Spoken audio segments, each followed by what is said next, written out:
दोस्तों नमस्कार, स्वीकार कीजिए दीपक ठाकुर का। आज की जो कहानी मैं आपको सुनाने जा रहा हूँ इसके 3 किरदार हैं। पहला किरदार जो आप अपनी स्क्रीन पर देख रहे हो, इनका नाम है शैलजा द्विवेदी और दूसरे हैं अमित द्विवेदी और तीसरा किरदार है इस कहानी का, वो है निखिल हांडा। हालांकि ये कहानी बहुत दर्दनाक है। एक हंसता खेलता परिवार, एक हंसती खेलती फैमिली किस तरह से बिखर जाती है उसके बारे में ये कहानी है। और ये कहानी कोई बहुत पुरानी नहीं, ये 23 जून 2018 की बात है। तो होता क्या है कि दिल्ली कैंट एरिया में एक महिला की लाश मिलती है, एक औरत की बॉडी मिलती है। लोग वहाँ पर उस बॉडी को स्पॉट करते हैं और देखने पर पता चलता है कि किसी ने शायद किसी एक्सीडेंट से इनकी मौत हो गई है। खून से लथपथ वो बॉडी थी और लोग पुलिस को बुलाते हैं। पुलिस को इन्फॉर्मेशन दी जाती है, पुलिस मौके पर पहुंचती है, पुलिस चेक करती है, लेकिन उनके पास कोई भी ऐसा डॉक्यूमेंट, कोई मोबाइल, कोई पर्स, कोई भी ऐसा दस्तावेज नहीं था जिससे उनकी आइडेंटिफिकेशन हो सके। पुलिस अपने तरीके से जांच शुरू करती है, उनकी आइडेंटिफिकेशन पहचानने की कोशिश करती है और सारे आसपास के थानों में उनकी फ़ोटोज़ और सारी इन्फॉर्मेशन भेज दी जाती है। तभी क्या होता है कि दिल्ली के ही नारायणा पुलिस स्टेशन में करीब शाम को 4 बजे एक पुलिस कंप्लेंट फाइल की जाती है एक आदमी के द्वारा। वो कहते हैं कि भाई मेरी पत्नी जो है आर्मी हॉस्पिटल में फिजियोथेरेपी कराने जाती थी, लेकिन आज अभी तक वो वापस नहीं लौटी हैं, प्लस उनका मोबाइल भी नहीं मिल रहा है, उनसे बात भी नहीं हो पा रही है।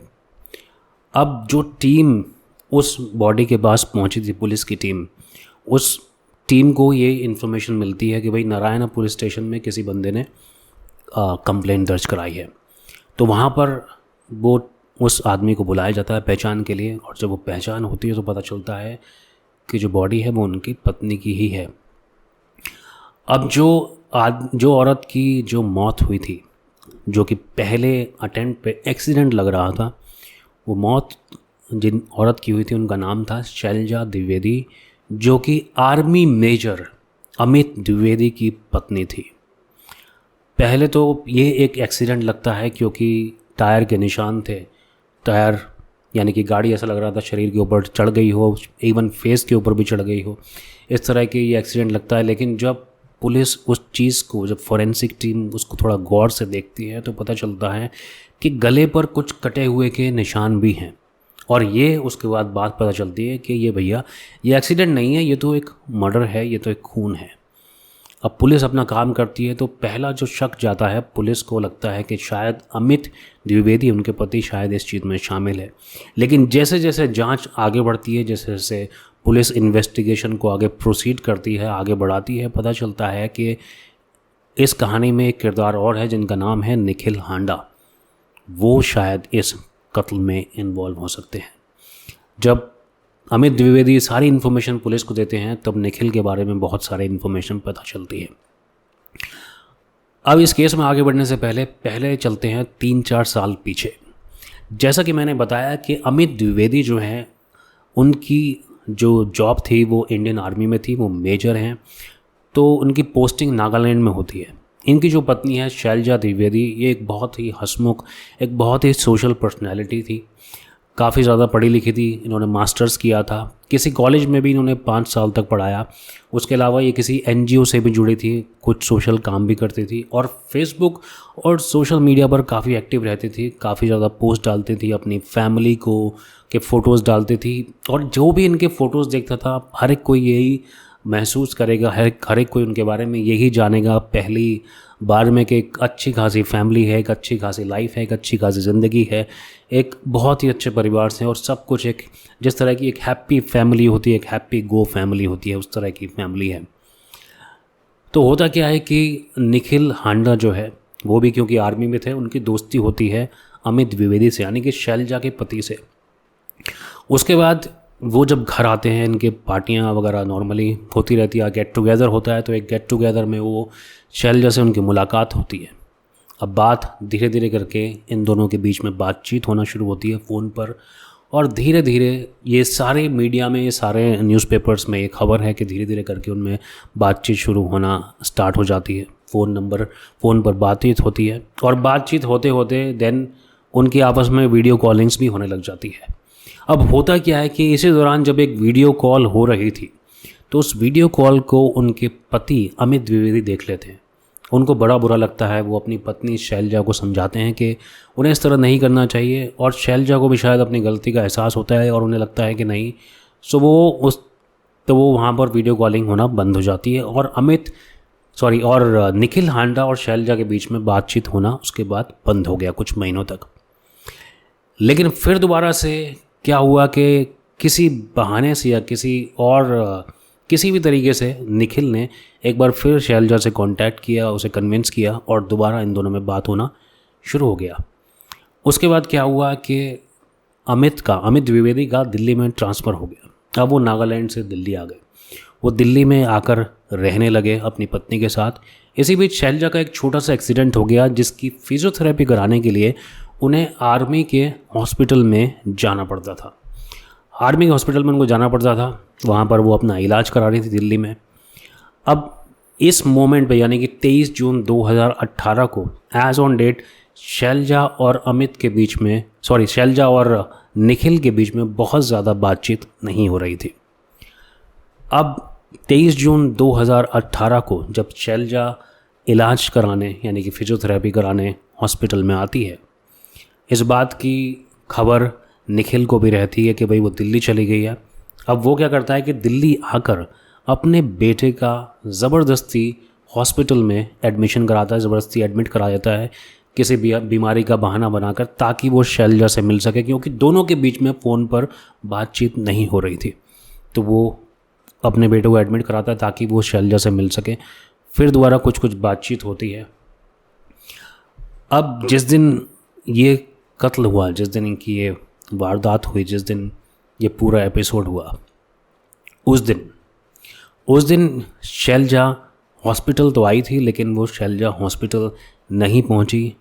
सीसीटीवी जब पुलिस खंगालती है, जब पुलिस हॉस्पिटल का जो सीसीटीवी होता है वो गेट का, वहाँ पर जब उसको पूरी तरह से इन्वेस्टिगेट करती है तो पता चलता है कि वहाँ पर निखिल हांडा आया था अपनी होंडा सिटी कार लेकर, और शैलजा उसमें बैठ गई, और शैलजा जो है, और दोनों निखिल और शैलजा वहाँ से चले गए। जब ये दोनों वहाँ से चले गए तो इनमें बातचीत हुई, लड़ाई झगड़ा हुआ।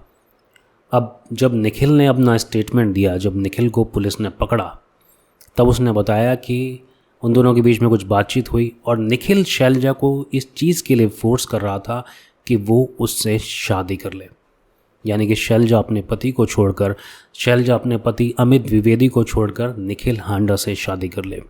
लेकिन शैलजा इस चीज़ के लिए तैयार नहीं थी। शैलजा ने निखिल हांडा को समझाया कि हम दोनों सिर्फ दोस्त हैं।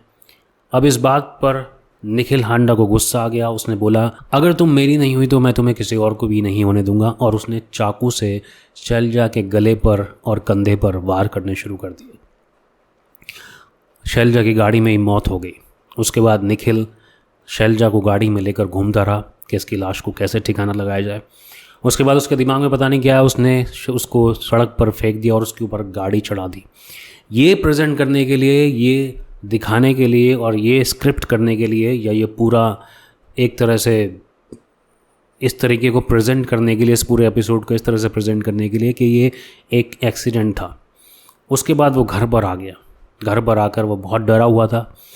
रिपोर्ट्स के अकॉर्डिंग, मीडिया रिपोर्ट्स के अकॉर्डिंग, उसने उसके बाद अपने भाई को कॉल किया, अपने चाचा को कॉल किया। उसके बाद उसने किसी साउथ दिल्ली में एक बड़े लॉयर को भी कॉल किया और उससे काफ़ी लंबा, करीब 1 घंटे का डिस्कशन किया। और उसने अपने पत्नी से ये बताया कि भाई मेरे गाड़ी के नीचे जो है कुत्ता मर गया, उसमें कुछ ब्लड स्पॉट्स लग गए हैं, तो मैं उसको साफ़ कराने जा रहा हूँ। अब जो निखिल ने स्टेटमेंट दिया है उसमें ये बताया है कि वो खुद को आत्मसमर्पण करना चाहता था, यानी कि सरेंडर करना चाहता था, क्योंकि सारे लोगों ने उसको यही सजेशन दिया कि भाई तुम सरेंडर कर दो।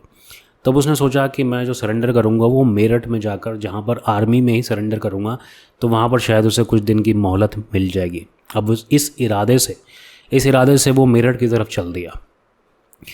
अब जिस दिन ये पूरा एपिसोड हुआ था, जिस दिन ये वारदात हुई थी, जब जब मेजर अमित द्विवेदी पुलिस के पास पहुंचे थे, जब उन्हें पता चला कि भाई इसमें निखिल हांडा की इन्वॉल्वमेंट है। अब पुलिस उस टाइम निखिल हांडा को ढूंढना शुरू करती है।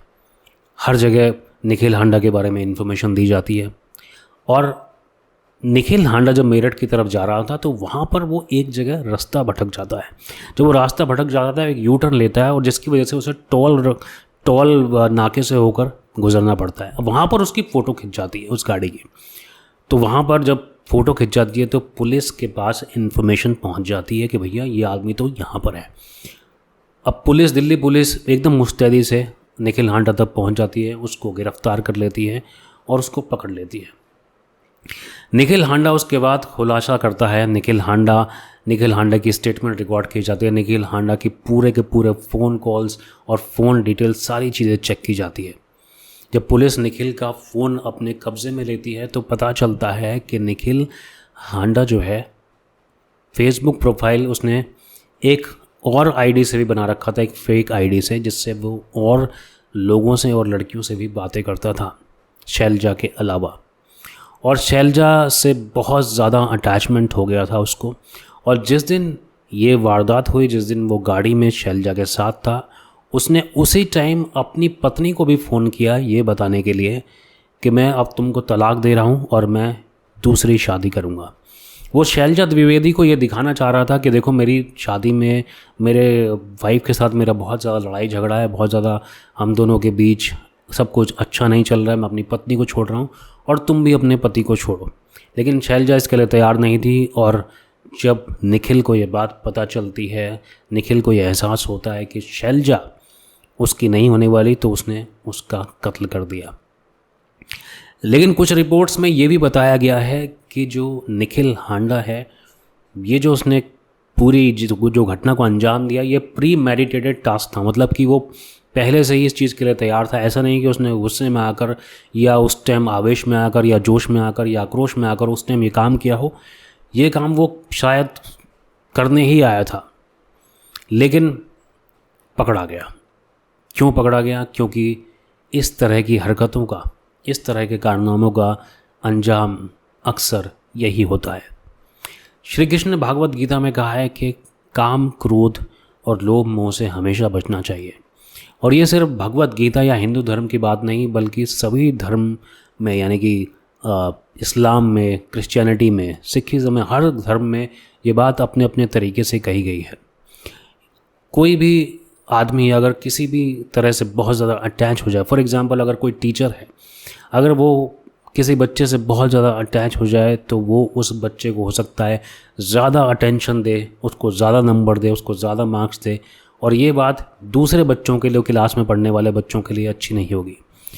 तो अटैचमेंट, बहुत ज़्यादा अटैचमेंट, काम, क्रोध, लोभ, मोह हमेशा आपको एक गलत रास्ते पर ले जाते हैं। ये जो पूरी कहानी है, ये इतनी हंसते खेलते परिवार की कहानी है। शैलजा का एक 6 साल का बेटा भी है। और मैंने जब टीवी पर अमित द्विवेदी के इंटरव्यू देखे तो मुझे बहुत ही एक सभ्य, एक काम इंसान लगे वो। उन्होंने बहुत ज़्यादा कुछ मीडिया को नहीं बताया, लेकिन जब आप उनके इंटरव्यू देखेंगे तो आप खुद समझ जाएंगे मैं आपको क्या बोलना चाह रहा हूँ। उन्होंने जिस तरह से मीडिया में खबरें हैं कि वीडियो कॉल के बाद भी उन्होंने अपनी पत्नी को समझाने की कोशिश की थी। एक बात तो ये है कि मीडिया में इस तरह की खबरें हैं कि बातचीत दोनों तरफ से थी। निखिल हांडा ने शैलजा को करीब 3000 कॉल किए थे 3 से 4 महीने के अंदर अंदर। 3000 से ज़्यादा कॉल्स किए गए थे। हालांकि शैलजा के जो ब्रदर हैं, वो एक वकील हैं, उन्होंने कहा था कि मीडिया में गलत खबरें फैलाई जा रही हैं, मेरी बहन को बदनाम करने की कोशिश की जा रही है। उस टाइम पर जब ये केस चल रहा था उन्होंने ये कहा है। लेकिन इसके काउंटर में बहुत सारे लोगों ने, मीडिया वालों ने ये चीज़ की खबर छापी है। और इवन पुलिस ने भी ये बोला है कि भाई 3000 कॉल्स जब हुए तो दैट मीन्स थोड़ी बहुत बातचीत दोनों तरफ से थी। लेकिन वो इंसान चाहे कोई किसी से भी बात करे, लेकिन मेरा मानना ये है कि इतना एक्सट्रीम लेवल पर जाना कि किसी को जान से मार देना किसी भी गलती की सज़ा नहीं हो सकती। ये कहानी एक हंसते खेलते परिवार की खुशियाँ उजड़ने की कहानी है।